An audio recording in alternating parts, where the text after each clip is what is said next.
And although he's well known to everybody of us, I introduce him now a little bit in short sketches.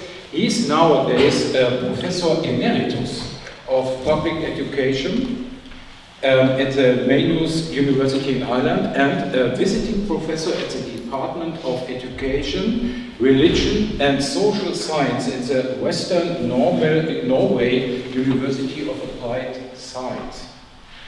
He had a lot of doctorates honoris causa. I do not mention this, but I want to mention some books of him because many of us read them. I want to mention the book Beyond Learning, and this won the American Education and Studies Association Critics' Choice Book Award in 2008. The book from 2014, The Beautiful Risk of Education.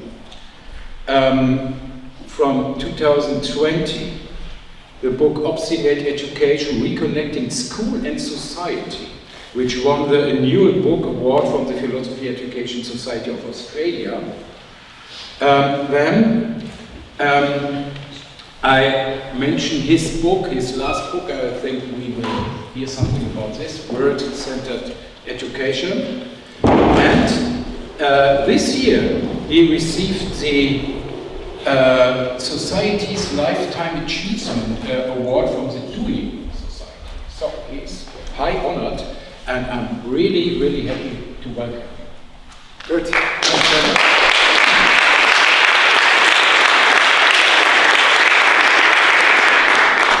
Good morning, everyone. Thanks for being here, and thanks for the introduction and the invitation. It's an honor to stand in this place, but also a little daunting because I know there is an awful lot of expertise and experience and brilliant thinking in the room.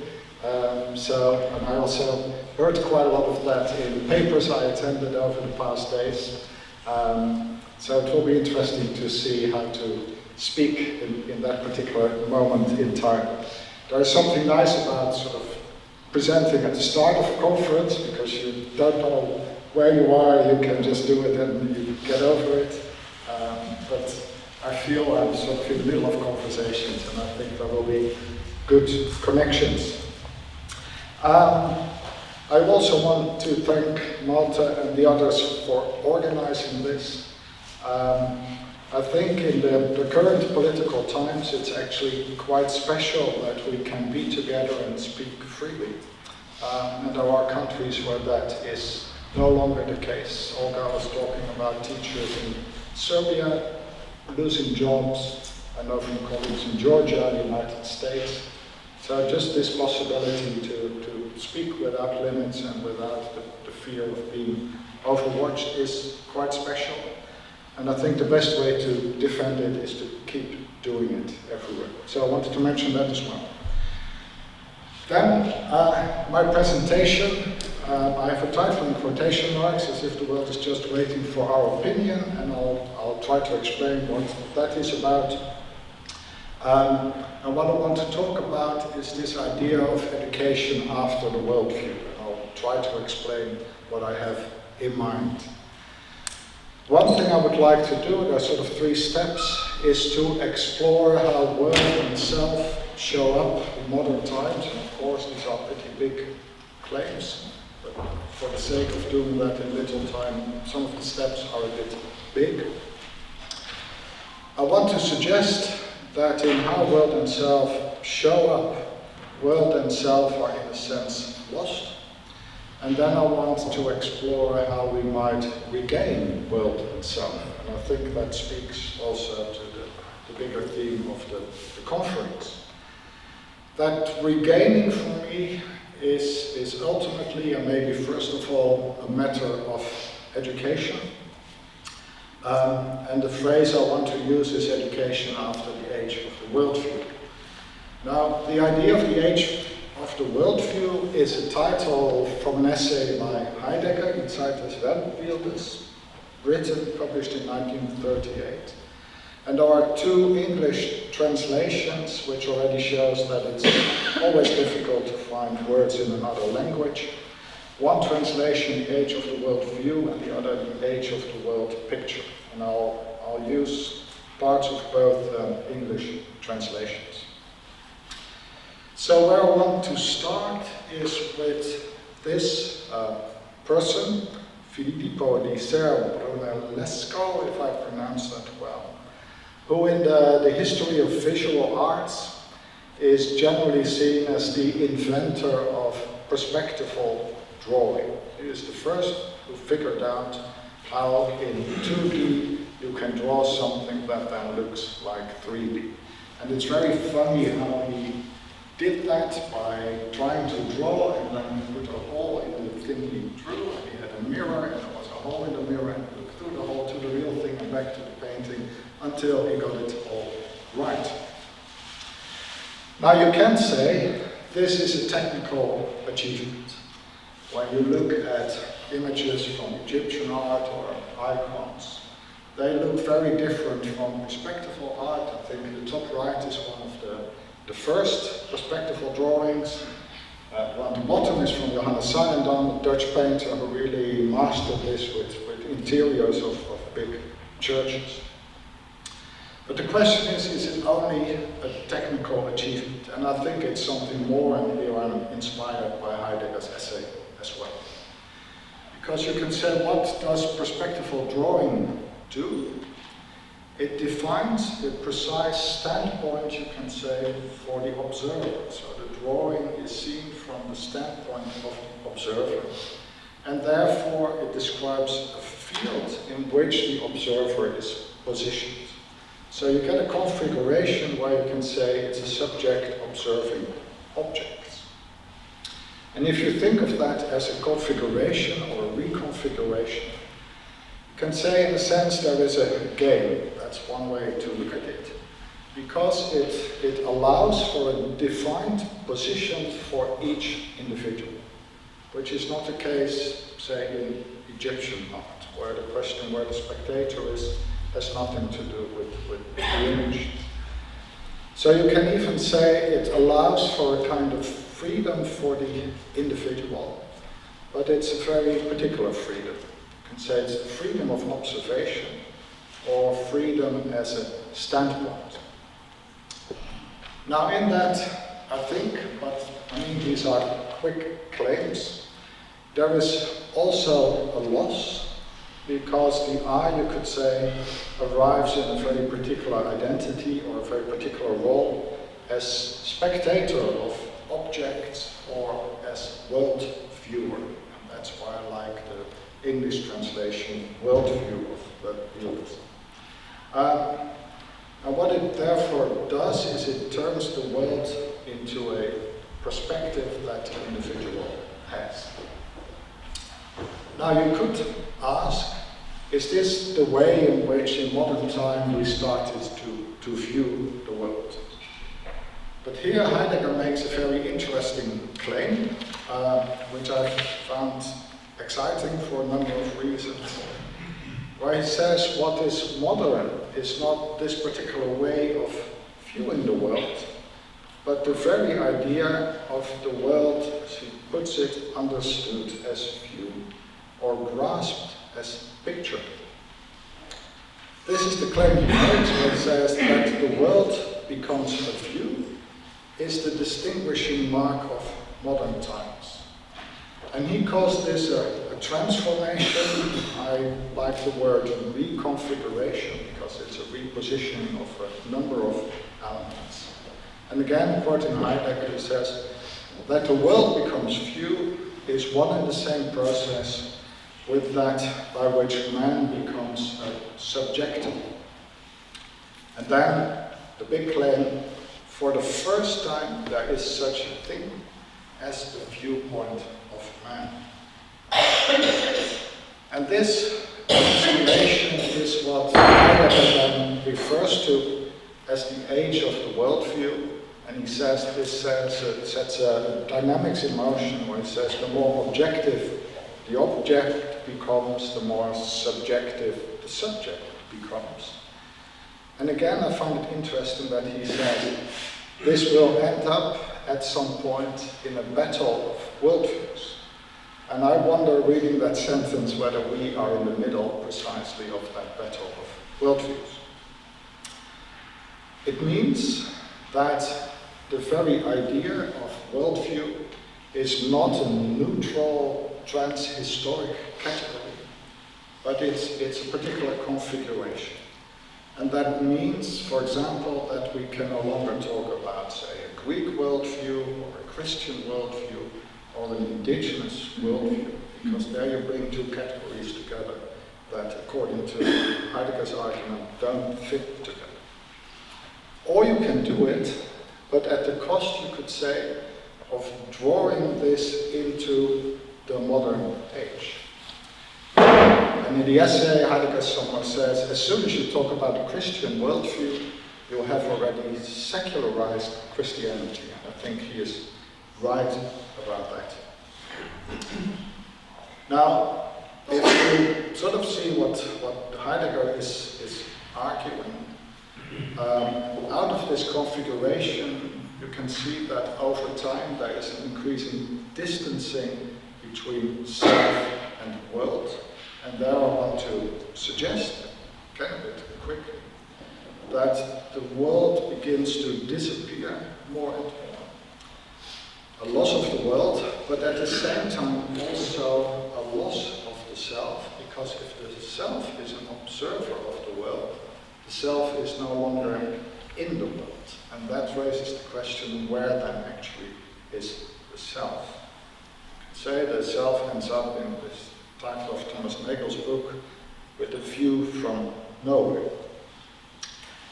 I think that this is a trajectory that you can indeed see in modern thought, in modern philosophy, up to a point, of course, but I'll come to that in a minute. I think you can see it very clearly in Kant, who struggles with this whole question of, can we really know the thing in itself? And he says, no, that's beyond what is knowable. It's also very prominent in John Dewey's analysis of the trajectory of modern philosophy, where he characterizes this as the spectator's view of knowledge. And he says, if that is how we think about knowledge, a spectator viewing the world, then we have created an impossible question. The question, how can this spectator who is outside of the world still get in touch with the world? And Dewey says in a very negative way, yeah, this question has generated the whole epistemological industry. He uses that word. But he sort of says they've just started with the wrong question. And therefore, you can keep doing that for centuries, but you won't get any further. I think that this configuration has also landed in modern education. And there's a lot to say about that, which begins with the whole question of learning and whether we should move beyond learning. Somewhere I've used the phrase the ontology of learning, where I think when you see how learning is theorized, it's often precisely a learner stands in opposition to a world and then needs to get knowledge about the world. The world then is an object for the learner's learning. And you can see other trends in this. Constructivist thought that says, yeah, ultimately learners construct their own knowledge. There is von Glasersfeld's radical constructivism, who says, what the world is we don't know, it's our pure construction. And some of this has also landed in neuroscience, where some neuroscientists say nothing can enter the brain from the outside. So it's all internally generated. And for me, these are all instances that speak to the same configuration. But I also think that we, and of course there are many we's who live in many different locations, I think we are in the middle of a number of problems that I think also are connected to this configuration. The whole idea of post-truth, where people say what is true is just a matter of my perspective. Plus, of course, the claim that people then say I have a right to my own perspective. It has something to do with the rise of identity, the idea that we can have a perspective on ourselves. You can see it with the ecological crisis. If the world becomes an object for us to look at, then before we know it, we think that we can do anything we want with the world. And I think there is a similar thing, again, big steps. There is also a democratic crisis if you think that other human beings are an object for me that either agree with my perspective or are getting in the way of my perspective. It has also done something with the whole question of values. I think it has connected values to the idea of preference. So rather than to say something is of value, value becomes a preference. And maybe, but now I'm getting a bit overexcited, I also see it in what I call here quickly the proliferation of isms, that in also in intellectual work, people are saying, oh, we need to solve this by having a post-humanist perspective or a new materialist perspective. And in a sense, it still plays the game of a new perspective on the world. And there, for me, this question emerges, wait a minute, is this indeed the case, that the world is just waiting there quietly for our opinion or our perspective? This is step one. And then there is, of course, the question, also the question of this conference, is a reconfiguration possible, conceivable, doable? I'm going to look for that, but this is a critical point. Maybe we'll come back to that in a discussion. I'm not going to look for a new perspective, because that would just be taking another position within the configuration of the age of the worldview. But I want to see, is there a different way in which world and self can show up? And I want to do that by looking at what I want to call some world-returning philosophies. But if we only manage to return the world, but don't manage to return itself, we've only done half of the work, so we have to look at self-returning philosophies. And then bring that back to what would a world-returning education then be. Now, there are several candidates for world-returning philosophies. I think pragmatism has a lot to offer. John Dewey's book, Reconstruction of Philosophy, I think is a very interesting book, also because he wrote it twice. He published it in 21. Then a couple of years later he thought, no, I didn't get it right, and he wrote a new edition. I think that's quite courageous to think, no, I didn't get it right in this book, I need to write it again. I just write a new book then.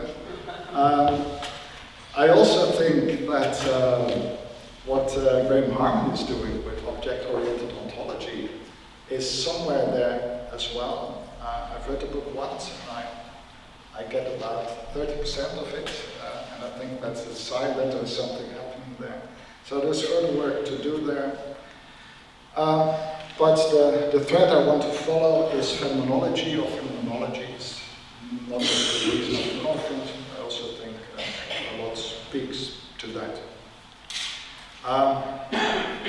Now again, I've heard already a lot about phenomenology over the past 2 days, so I'm treading here carefully. Why is phenomenology world-returning? Well, you can already see it in the motto in Husserl's work, back to the things themselves. Things appear to view or intuition. Husserl is not my strongest point, so I was really pleased that Jean-Luc Marion in the first presentation did quite a lot of groundwork. That's healthy. Heidegger is for me the second step, but this is also how Marion actually reconstructs some of the threads in phenomenology. It says, yeah, we do not just need to go back to the things, but also how the things exist.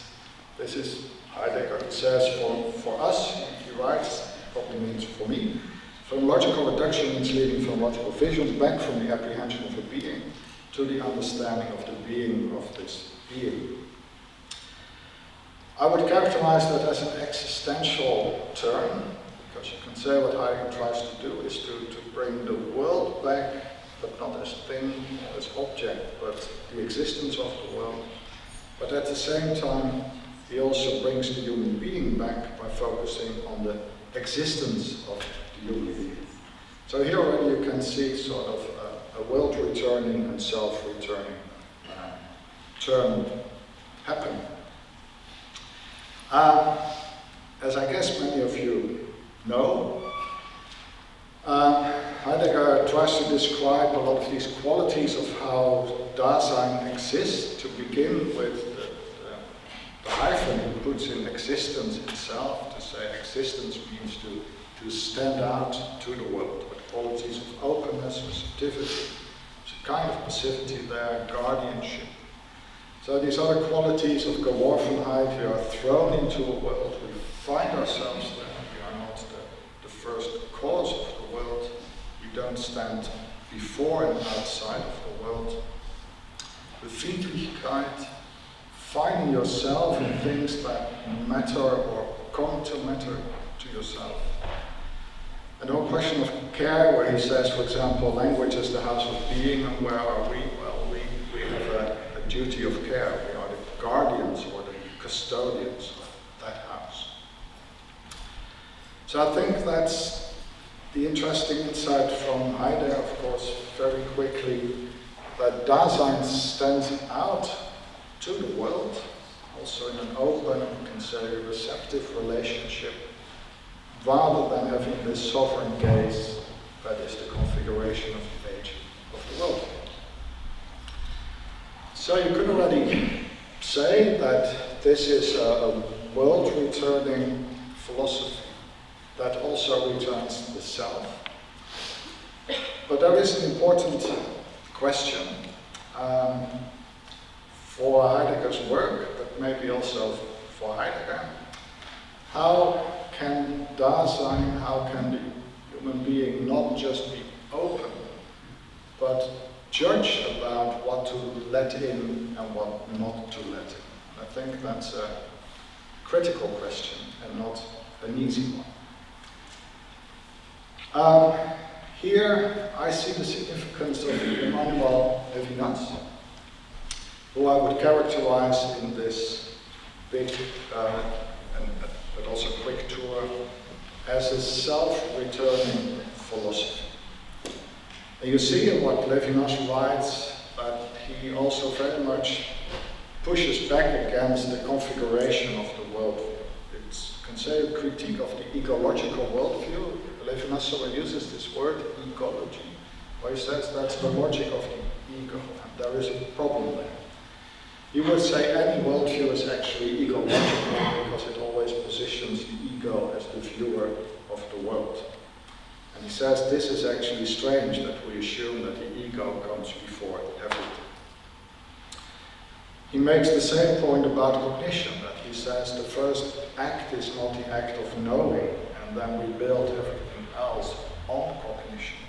It doesn't start there. He has a similar critique about interpretation and understanding. You can say there's also a critique of a hermeneutical worldview, that everything would start with my interpretation.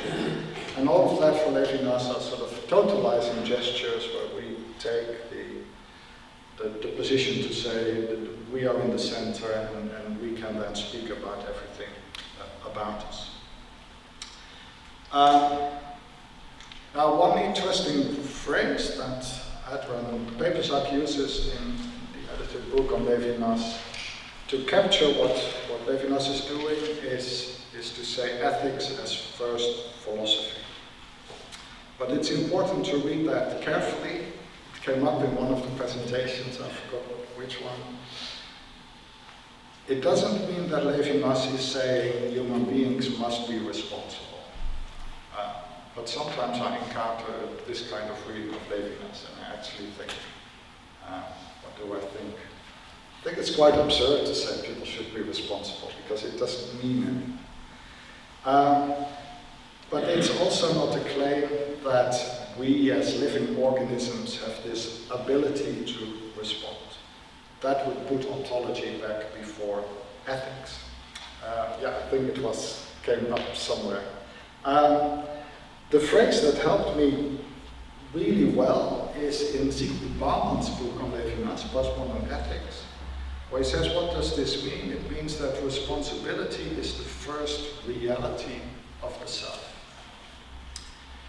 And I read that as the suggestion that myself becomes an issue for me when I encounter a responsibility.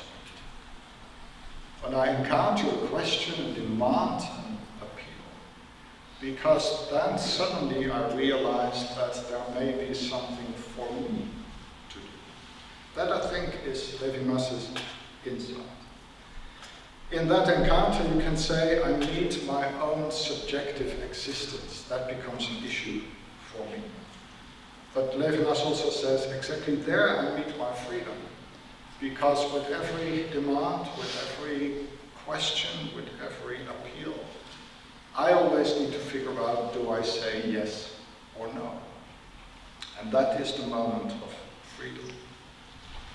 So there you can see that there is a turning of the question, not from me to you, not me wanting to respond, to be responsible, but it goes in the opposite direction. And therefore, again, Levinas says this is not a standpoint where we stand safely and securely, but he calls it an election. We find ourselves there as being elected, being singled out. Jan Maskelyne has written beautifully on singularization in education, I think getting very close to this point. So I would say responsibility is objective.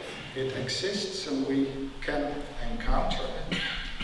And in the encounter, there is suddenly a question for me, yes or no. And I would characterize that encounter as a moment of awakening. And I'll come back to it. That brings me to Jean-Luc Marion's work. So I was also very nervous listening to him on Wednesday. What is he going to say? Are we going to say the same thing or something different? But I felt, no, I think what I've prepared sort of fits and connects nicely. I think Marion's work is also a world-returning philosophy and a self-returning philosophy. So it stands in the same ambition. And he does that with his famous third reduction to givenness, a phrase that has been used by several people these days. Everything that shows itself must first give itself and must do so from itself, so that we don't assume there is some big giver in the sky who is controlling everything. That idea of givenness, he calls it the third reduction, because he says, who saw the first reduction in Heidegger? Givenness, in a sense, this is the first reduction, because if nothing is given, then nothing can come to view and nothing can exist.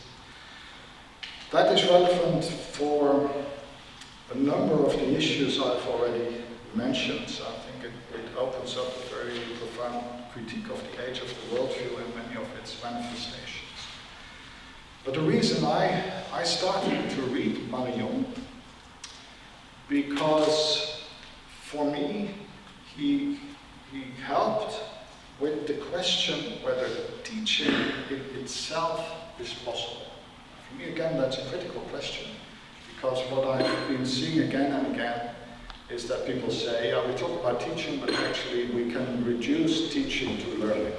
Teaching is to facilitate learning or to make learning possible, but at the end of the day, teaching is nothing in itself. And the whole idea of givenness, I think, makes it possible to consider what can teaching be more than just circling around learning. Can teaching be a gift in itself? And I've explored that in a piece where I've tried to identify 3 gifts of teaching that have nothing to do with learning. Now there are all kinds of ways in which you can sort of describe what Brinkmann is doing, and he did it really well himself, I would say. This is how I found a helpful way in, where somewhere in his work he begins to talk about 2 attitudes to things. And he says one attitude, he calls it the most widespread, the one for which we are trained, interesting, is the attitude of anticipation and control. And he says that is how we end up in a world surrounded by objects, which are intended to function to our advantage. So a car needs to be an object, because otherwise you cannot get anywhere with a car. And he also said in that attitude to things, we are in the center, and we have worked hard, and we continue to work hard to constitute this objective world, to rule out danger. So you can say there is something good about this. But then he says, be very mindful that the object is not all there is. He calls it a very thin and superficial layer of things. And what the object precisely leaves aside is everything that I cannot foresee and anticipate. So the object, you can say, is precisely the object that can be foreseen and anticipated, and therefore there is no danger and no surprise. So this is a world without surprises. And then he says, but what is the encounter with what is given? That is precisely to meet what resists objectification, what breaks through it, that which takes you, as surprise literally means. And there it's helpful, and I think he mentioned that, I forgot, to also think about this in terms of sound rather than vision. Vision is always permanent until we close our eyes. But with sound, we can say we open our, but we then have to wait until any sound will come or not. So if there are music fans in the room, I'd like this title of Bill Clifford's CD, The Sound of Surprise. But I need to check whether this resonates with anyone or not. Sound precisely surprises us. So the epistemology of sound also have solved a lot of problems already. And then Maynooth says there is a second attitude. And he characterized that as the attitude of the world as whole. He says we are not in the world and seeing objects, but find ourselves commanded. And that is what he discussed on Wednesday with the idea of anamorphosis, these paintings where you cannot simply say, I stand here and I'll be able with my gaze to see what is there. But you have to begin to move until you find a point that suddenly allows you to see what's in the painting.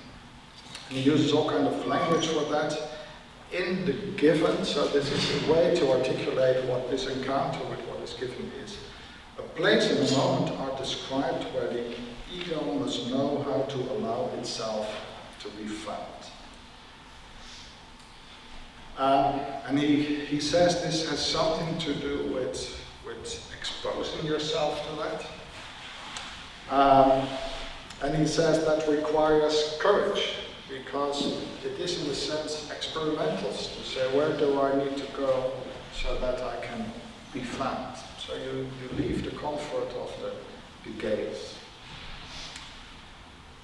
I've tried to capture this by saying this is very much the difference, these two attitudes, between how can I make sense, which starts for me, and what is this that I encounter, that comes to me, that is given to me, what is this asking of me?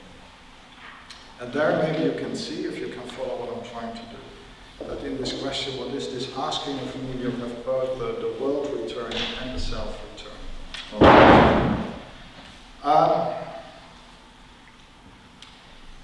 Here's also a nice line, there are very nice lines in what Maynooth writes.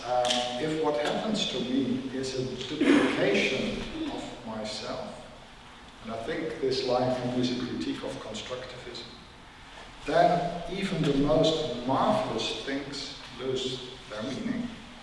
Because if it's ultimately me who constructs everything, then even what looks fantastic at the end of the day, I've produced it already.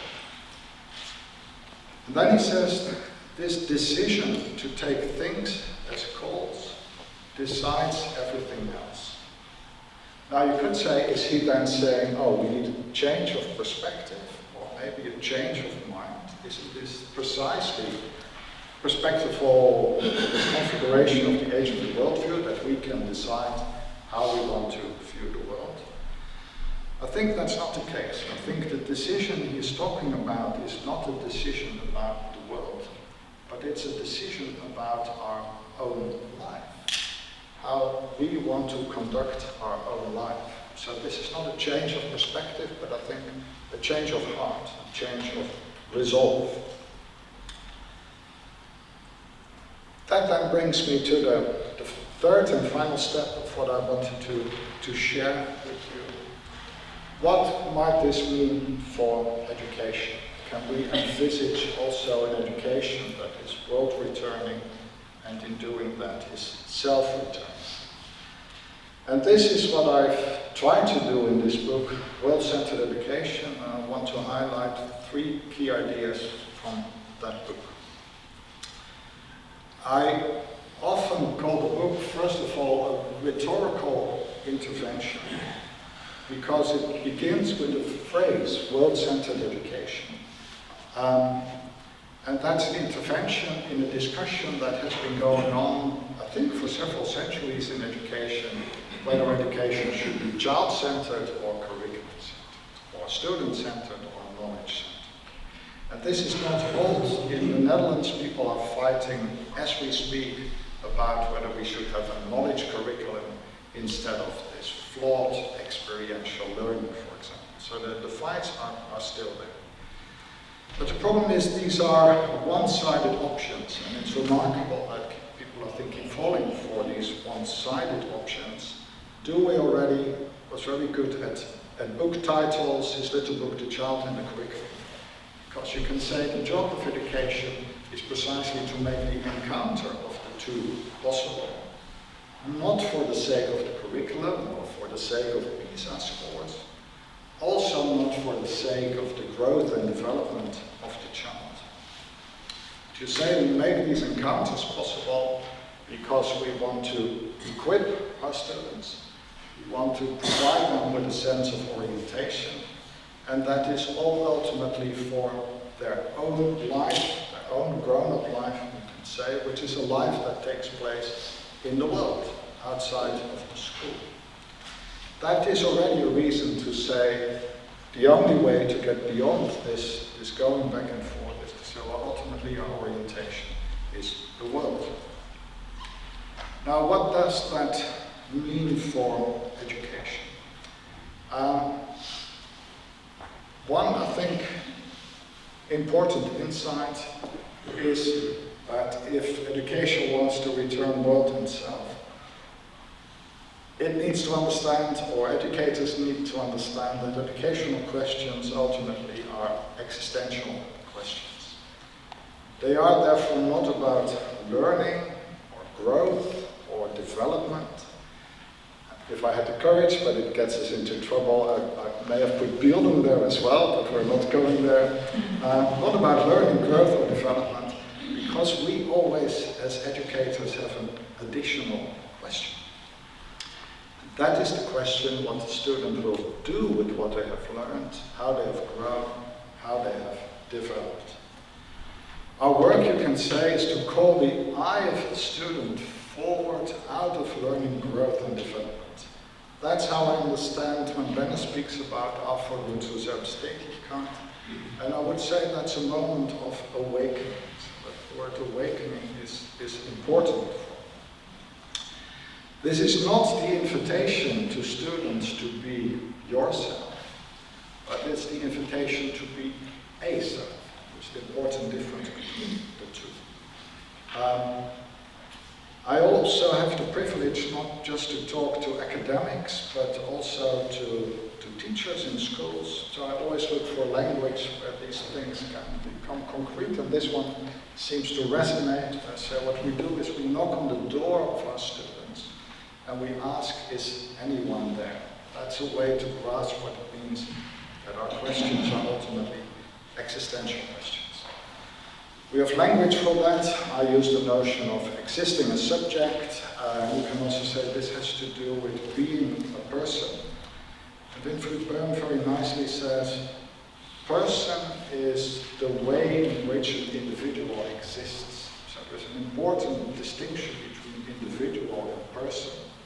And again, I would say individuals can learn, can grow, can develop, but the whole question of existence sort of cuts through that or goes over it or underneath. So this is the first point. The second, and again these ideas are not new, but I think they also need to be brought back, is this basic idea that education has a triadic structure, again, where we find teacher, student, and world. And the three are essential. So you can say student and world without teacher, absolutely fine. If people want to learn, they can do that. They can take a job or join scouting, or the army offers possibilities for learning, but they shouldn't come to school. The whole point of school is precisely not to learn, but to encounter, I would say, the experience of being taught, of being given what you weren't looking for, because you didn't even know that you could look for it. And there, teaching and the teacher have something to do. Also, if you take away the world and think this is only about wonderful relationships between teachers and students, very quickly you end up in the domain of therapy, particularly if the student becomes the curriculum. For me, that's a definition of therapeutic education. But what is the work for the teacher? I think very simply, it's to redirect the attention of students to the world. And of course, there are big questions about what the world is and what the attention should go to. But it's an act of redirecting. It's to say, if your attention is going in that way, it may be fine, but have you thought of that way of looking or listening or attending? This shows something about the unique form of teaching. I think Klaus Mann's work is fabulous there, also because he says when we try to redirect the attention of our students to something, we are also pointing back to our students. So we also invite them to attend to their own attention. We call someone to attend to something. And that's an open gesture. That's precisely not control, because it's interested in the student's subjective existence, which is very different from asking your students from their subjective opinion. That would put it back in the age of the world. And then the third element of world-centered education is it possible to meet the world as a whole? And here I think a lot of education is in this common configuration that thinks this is a matter of learning, so we put bits of the world in front of the student and we say your task is to learn or to become skillful in managing the world. There you see that the world appears as an object of learning, but also an object of views, ideas, opinions, and perspectives. Perspectives from the state, if they say this is the perspective that should be happening in the curriculum, perspective from teachers. But of course also if we say the classroom is the place where everyone can have their own perspective, we end up also in very difficult conversations. If this goes from me to the world, from subject to object, then the second intervention of world-centered education is to try to turn this around. And I couldn't resist showing you this wonderful Homer Simpson sentence, which helped me a lot, where at some point Homer Simpson says to his children, "Just because I don't care doesn't mean I don't understand." That's very nice because what he puts on his head is what desperate parents of teenagers often say, "I don't understand you, but I do love you." And Simpson here says, even if we have perfect understanding of the other human being, it doesn't mean that automatically there is a switch in our attitude. That is very different work. So if we only say we do a lot of learning and then everything will be fine, it's the same problem that Levinas indicates, where he said if we start with knowledge and then build ethics and politics on that, there is a big gap between the two. It's better to start somewhere else. So this is what in a recent paper I've called turning the arrow, not the arrow from the student to the world or the subject matter, or the Sache, from the world to the student. And there another question comes on the table, which I think is a very practical question in teaching. Not how can I understand and comprehend, but what is this asking of me? And increasingly also in my own teaching, I see that the second question is far more interesting. If students only say, yeah, here's my own understanding, then you do not get to this other point. So here you can see that something happens with the eye, that the eye is not in the center of interpretation and understanding, but comes in the spotlight, let's say. And that's the ambition of world-centered education. I'm nearly there. To try to turn this arrow, because that opens up another existential possibility for students. That's also why I find it so problematic to refer to students as learners, because then we have already defined the only way in which they are allowed to exist in the classroom. That helps to bring teaching back in, not teaching as control, but teaching as, I think, an explore potential. And it does something with the curriculum. Again, very poor ideas of curriculum as content to be remembered or as list of learning outcomes to be achieved, but to say curriculum is precisely what matters, because there is where we stage these encounters, opening doors to the world itself, which resonates with Klafke.